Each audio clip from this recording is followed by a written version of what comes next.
Nós vemos aqui em Lucas capítulo 2, no versículo 4, diz assim: José também subiu da Galiléia, da cidade de Nazaré, para a Judéia, a cidade de Davi, chamada Belém, por ser ele da casa e família de Davi, a fim de alistar-se com Maria, sua esposa, que estava grávida.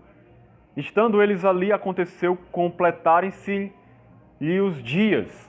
Ou seja, eles foram para Belém para um alistamento, para se alistarem, se completaram os dias onde Maria deveria dar a luz a Jesus.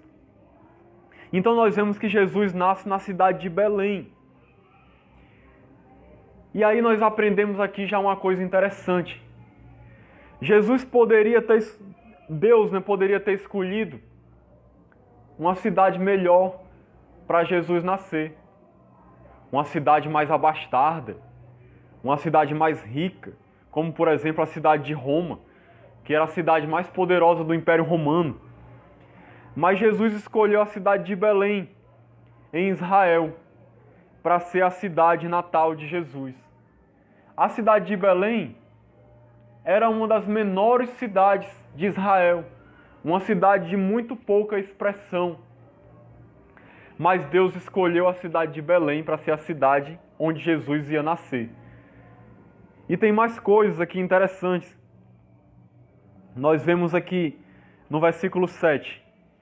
E ela deu à luz o seu filho primogênito, enfaixou-o e o deitou numa manjedoura, porque não havia lugar para eles na hospedaria.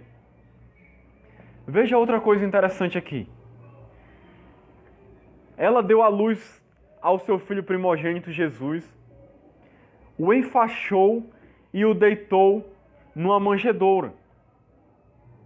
O que a gente aprende com isso?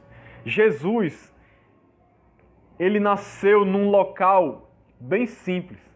Além dele estar numa cidade bem simples, com pais pobres, porque José e Maria eram pobres, conforme nós vemos quando eles levam Jesus para ser apresentado no templo e eles fazem um sacrifício de 2 passarinhos, que era o sacrifício que era feito de alguém que era pobre. A família de Jesus era pobre. Eles vieram de uma cidade pobre, de Nazaré, onde eles moravam, e foram nascer numa cidade. Jesus foi nascer numa cidade pobre de Belém. E nem lugar na hospedaria não tinha para ele. A hospedaria era um local bem simples também. Se Jesus nascesse na hospedaria, já era um local bem simples. Mas nem na hospedaria não tinha lugar para ele. Deus poderia ter escolhido para Jesus nascer numa família melhor, mais abastada, melhor no sentido financeiro, como por exemplo a família do imperador. Para Jesus ser filho do imperador e da sua mulher. Mas Jesus escolheu José e Maria, que eram pessoas simples, de uma aldeia insignificante, como eu falei, que era Nazaré, que não é nem mencionado no Antigo Testamento, nem em qualquer outra parte da literatura judaica. Nazaré não era mencionado. É tanto que quando se fala de Nazaré, lá em João 1,46, alguém pergunta assim: pode vir alguma coisa boa de Nazaré? Porque Nazaré era altamente desconsiderado pelo próprio povo judeu. E a família de Jesus era de lá, e depois Jesus foi morar lá. Como rei, Jesus poderia ter nascido num palácio. Aos olhos humanos, seria o melhor lugar para o rei dos reis nascer, num palácio, num berço de ouro, com um colchão luxuoso, com um travesseiro de plumas, um local com muitos empregados para servi-lo, com tudo do bom e do melhor, com toda a estrutura. Mas não, Jesus não nasce num palácio, nem mesmo numa hospedaria. Jesus nasceu, ou ele nasceu num estábulo, que era o local onde ficavam os animais, ou então ele nasceu numa casa muito pobre, onde as pessoas moravam junto com os animais. Como é que nós sabemos disso? Porque diz que Jesus foi enfaixado e colocado numa manjedoura. A manjedoura era o objeto em que se colocava a alimentação dos animais, a ração dos animais. Imagine só, o berço de Jesus foi o local onde era colocada a ração dos animais. Hoje em dia, nem a pessoa mais miserável do mundo geralmente é colocada numa condição dessa. E parece uma contradição. Como que o Filho de Deus é colocado numa manjedoura, local onde os animais comiam? O que nos dá a entender fortemente que Jesus estava num estábulo, que era onde os animais viviam. E Jesus nasceu ali junto com os animais, onde estavam os animais. E foi colocado no local, na manjedoura, onde os animais comiam. Nem na hospedaria ele nasceu. O que a gente aprende com tudo isso?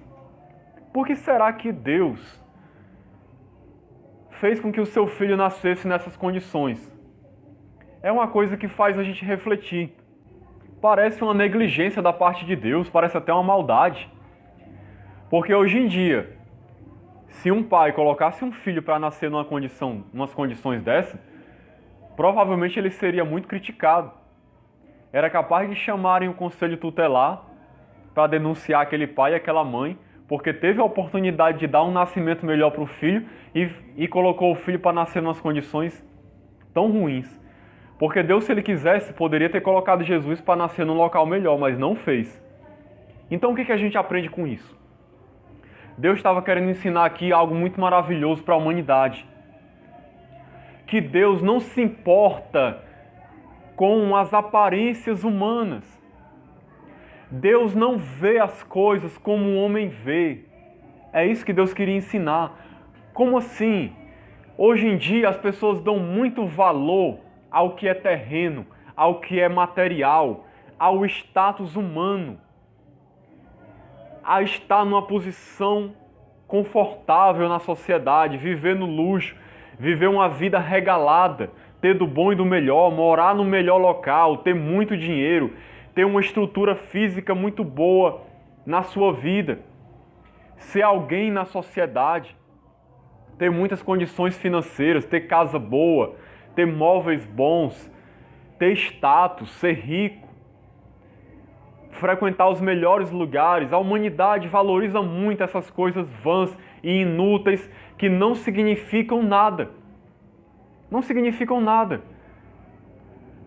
Pelo contrário, quem vive esse tipo de situação está em pecado, porque buscam viver no luxo, buscam viver uma vida regalada, quando tem muita gente que não tem nem o que comer, não tem nem o que vestir, e a pessoa vive uma vida luxuosa, com várias coisas que ela não tem nem necessidade.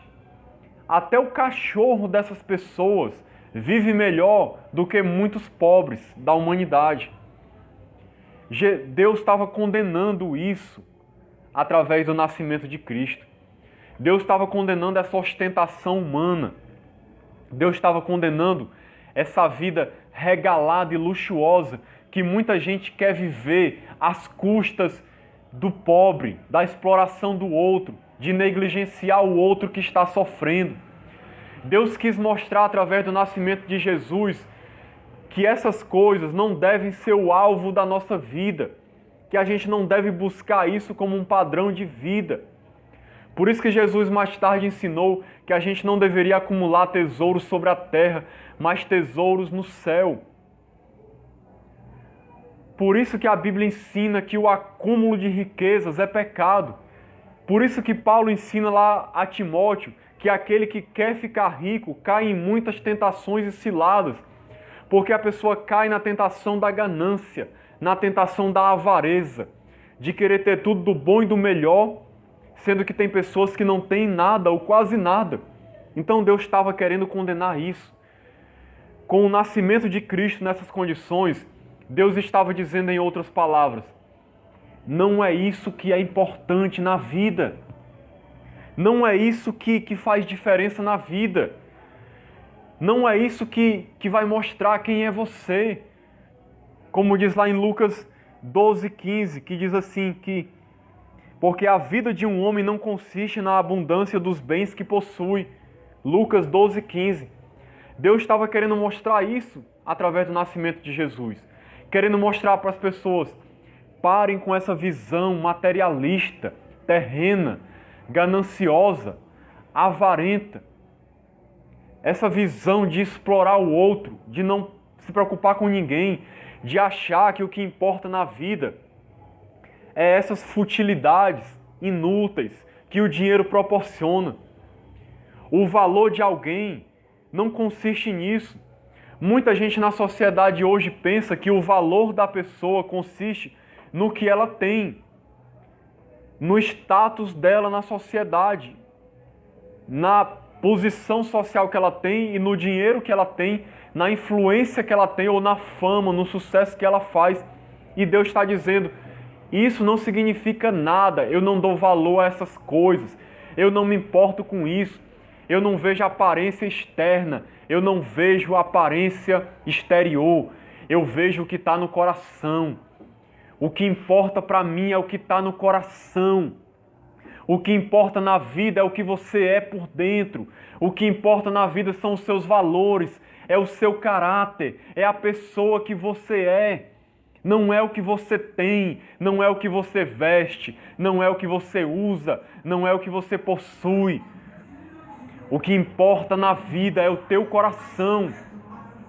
O que importa é você ser alguém parecido com Deus, alguém que tem amor, que tem misericórdia, que tem bondade.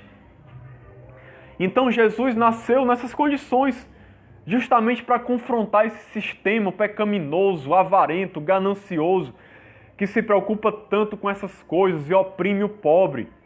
Uma sociedade que dá valor ao material, ao exterior, à aparência humana. Deus quis condenar isso, mostrando que o próprio Filho dele, que é o Rei dos Reis, o Senhor dos Senhores, que é o Deus unigênito, que se encarnou no mundo, o seu próprio Filho, o Filho de Deus, não deu importância a essas coisas. Porque não é isso que importa. Deus não quis dizer aqui que a gente tem que viver na miséria, não. Deus quis dizer que não é as riquezas e a vida luxuosa que importa. É como Paulo diz lá para Timóteo: se você tiver o que comer e o que vestir, com isso você esteja contente. Porque basta a gente ter as nossas necessidades satisfeitas. O que importa realmente na vida é ser uma pessoa de Deus. E Jesus, durante toda a sua vida, viveu uma vida pobre. Jesus cresceu numa cidade pobre, Nazaré. Jesus foi carpinteiro. Jesus não vivia no luxo. Jesus nunca teve nem onde morar durante seu ministério. Ele mesmo disse que não tinha onde reclinar a cabeça. Ele não só nasceu assim, mas ele viveu assim a sua vida toda. Ele não tinha nada. Tudo aquilo que ele tinha era o que as pessoas ofertavam para ele. Então Deus ele quis confrontar esse sistema com isso.